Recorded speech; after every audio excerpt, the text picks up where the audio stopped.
J-Hiv, Stretford, Paddock, and this is the paper talk. As you can see, I'm outside Old Trafford as usual, and it's pretty sunny. I've not even got my Parker on today. Latest updates with the news. We'll get to the Lionel Messi non-story a little bit later on. First of all, there's actually been a little bit of a twist, if you can call it that, in the KOULBALY story. Now, he was linked with Manchester United probably about a year ago, the Napoli defender. It looked like he might be coming to Old Trafford. Napoli wanted around 90, 100 million, it was even quoted, for his services. And United sort of seemed to cool their interest, especially when we bought Harry Maguire.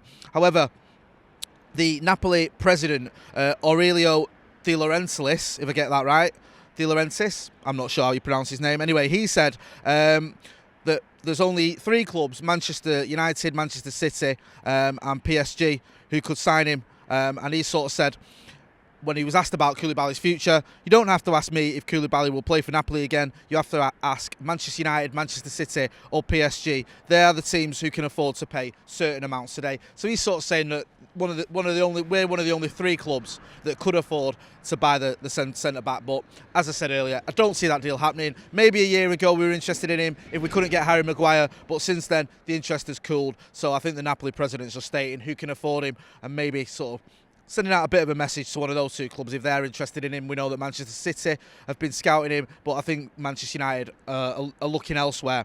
In terms of contracts, we know that the big news yesterday was that Dean Henderson, who some people thought may move on, maybe loaned out again, was a little bit unsure whether the goalkeeper would be spending next season at least here at Old Trafford. It looks like he is. He signed a 6-year deal at the club yesterday. It's believed to be around £120,000 a week, so it's a big pay bump for him. But you could argue, despite the fact he's relatively young and he's only had 1 full season in the Premier League, he deserves it. He's had a fantastic season. He's been arguably the best goalkeeper in the Premier League over the last season. He's certainly been the best Henderson last season, in my opinion, in the Premier League. So he's going to come back to Old Trafford and perhaps go up against David De Gea for that #1 spot, because he's been handed a 6-year deal.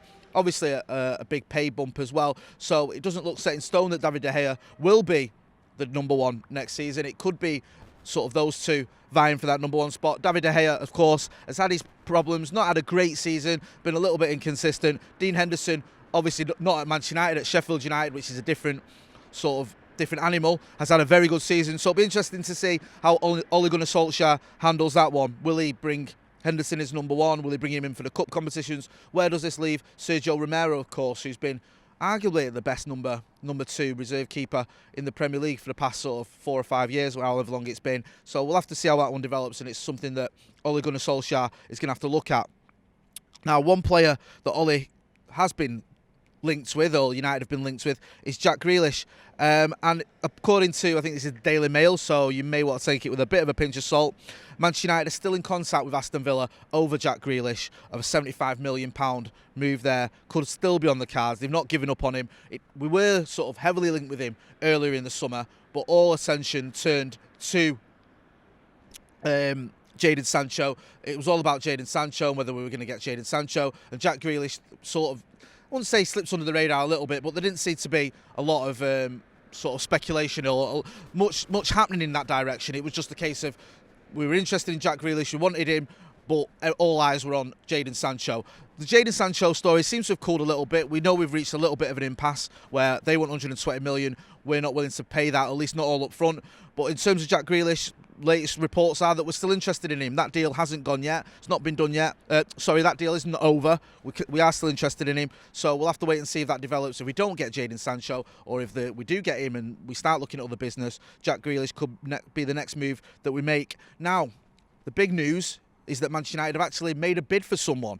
According to Tier 1 reporter Mohamed Bouhassi, he said Monaco have rejected a €25 million offer for defender Benoit Badiashile from Monaco.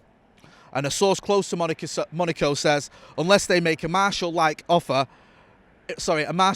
refusable offer, unrefusable offer, even to get my words out, unrefusable offer, he will stay. I'm a bit distracted there because there's a police car stuck next to my van. I think I might be getting a ticket in a minute. So apologies there, I seem a little bit distracted. I'll have to run over and tell him, don't give me a ticket, I won't be long any second now. But yeah, United linked with the 19-year-old from Monaco, centre-back, very talented. obviously very young, had a good season after an impressive second season in League One. So United have entered talks with Monaco, and he could be a target for us. He could be heading to Old Trafford, but we need to give a bigger bid. We need to make a bigger bid, according to Mohamed Mohafsi, because the bid that we've made of €25 million isn't enough. We know that with Anthony Martial, we paid, was it 50 million down the drain, they all said at the time? Don't look like that now, but we made a massive offer, so it may take an even bigger offer, or an offer like that, to tempt Monaco, because they're saying no to the offer of €25 million. Also, Harry Maguire, another story. We know that obviously he's had his problems with the Greek case. He got a suspended sentence. He was found guilty. The case was sort of hurried through. Now it looks as though, well, we know that he's appealing for that. Oh, hang on a minute. Is that police car going? I might get away with this one. I think I might have escaped a ticket there. There you go. There's a bit of an update for you. Anyone that was worried. The police cars just looked at my car and drove off. So there you go. Bit of good news for me, not necessarily for anyone else associated with Manchester United. Anyway, from my legal wranglings to Harry Maguire's, he's appealed against his sentence. He got a 21-month suspended sentence. So in accordance with Greek law, because he's appealed against that, that nullifies his conviction. He's going to have a full retrial in court, in a more senior court, because we saw the other day it was sort of like his trial started in the morning, it was done in the afternoon, and he'd been sentenced by the evening. It was all very hurried. Now he's going to have another trial. He's saying he's innocent. He's obviously released statements and was posting quotes from Buddha the other day, which was a bit bizarre. United are standing by him. A Manchester United statement has said an appeal against Harry's verdict was lodged this morning by Harry's legal team. This means that Harry has no criminal record and he's once again presumed innocent until proven guilty. Accordingly, he is not subject to any international travel restrictions. So there was talk that, he won't be able to travel for the Champions League if he's got this criminal case hanging over him, or if he's got this conviction hanging over him, and that's not the case at all. He can go wherever he wants, and we'll have to wait and see what happens with his retrial.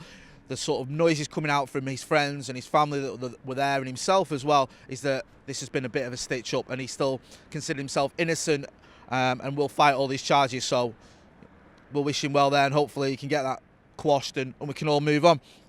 United have made a signing, but don't get too excited just yet, although it could be one for the future. We bought a defender from Barcelona, MARC JURADO. He's expected in Manchester today to complete his move. He's a 16-year-old. So we've made a deal there, bringing him into the academy. Hopefully he can have a bright future at Manchester United. And just one final thing on the Lionel Messi story, because we've seen lots of headlines that say Man United and Lionel Messi, and at one point it looked like United might make an offer for him, might be interested in him. It doesn't look like that way at all. It looks like Manchester City are in pole position. I don't even think Manchester United have made a concrete offer. I don't even think Manchester United could afford Lionel Messi. We can't even get a deal for Josh King over the line, so I'm not confident we could get a deal for Lionel Messi. I mean, the figures being bandied about are anything between 200 million to even up to 600 million. I saw in one paper. It looks like Manchester City are putting together a deal, and it looks like he may be open to that. Reports coming from Argentina. So Sam Lee said he'd spoke to people in Argentina. He's a tier 1 journalist for Manchester City. He was saying that there seems to be real concrete evidence that Lionel Messi's open to a move to the Etihad. So I don't think United are going to make a bid for him. I don't think we're going to go toe-to-toe with Manchester City over Lionel Messi. That sort of seems dead in the water, and it's just a case of whether he goes to City or stays at Barcelona now. So that's been the paper talk here outside Old Trafford. I've not got a ticket, so it's all good news for me. And the news is that Jadon Sancho, not much movement there, but we could go in with a second bid for a young defender. Harry Maguire, obviously his legal case is still going on, and Jack Grealish, it's not all done and dusted yet. So make sure you stay tuned to Stretford Paddock. We'll have loads more updates coming up. We'll have Fanzine Fridays coming up tomorrow. We'll have the Devils podcast, all the good stuff as well. Howson will be doing his transfer review over the weekend as well. So don't forget to like, share, and subscribe. I've been Jay. Thanks for watching.